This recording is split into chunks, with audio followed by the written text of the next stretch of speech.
Soul food, the heart and kryptonite of Black America, has become its own cuisine rooted in community, history, and fortitude.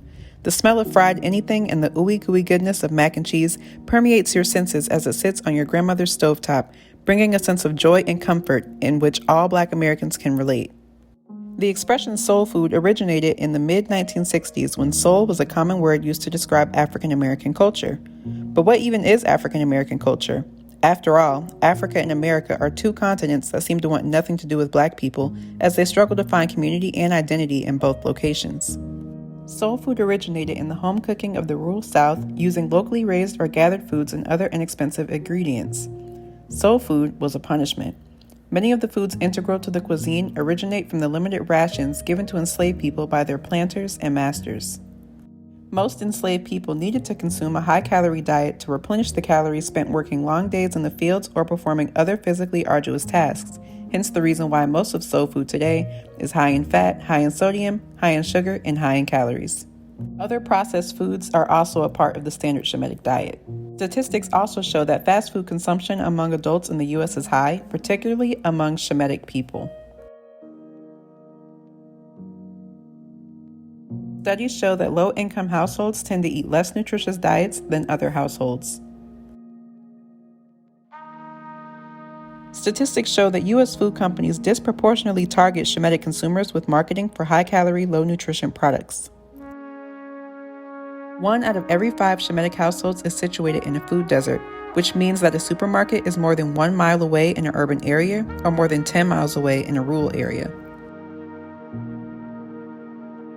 Is veganism just for white people? Studies show that African Americans are more likely to be meat reducers and fully vegan than their white counterparts. What is to be celebrated about continuing the traditions we had to adapt to survive during one of the darkest times of our history? Soul food is perpetuating slave culture. Did you know that African Americans are more likely to die at early ages from all causes, including but not limited to high blood pressure, diabetes, and strokes?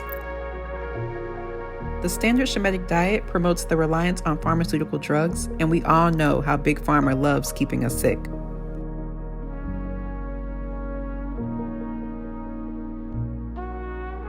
We must accept the Creator's intention and stick to the dietary laws that He provided to us.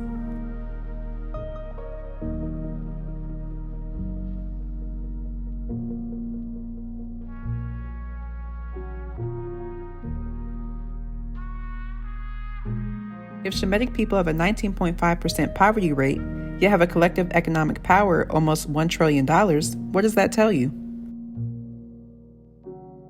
We must consume our own media. Participate in programs such as Joseph's Storehouse and Solomon's Food Forest. The Shemetic people are resilient people that are not easily destroyed. But if we want to continue the legacy of strength and fortitude, we must move forward in the spirit of knowledge, understanding, and obedience to our Creator.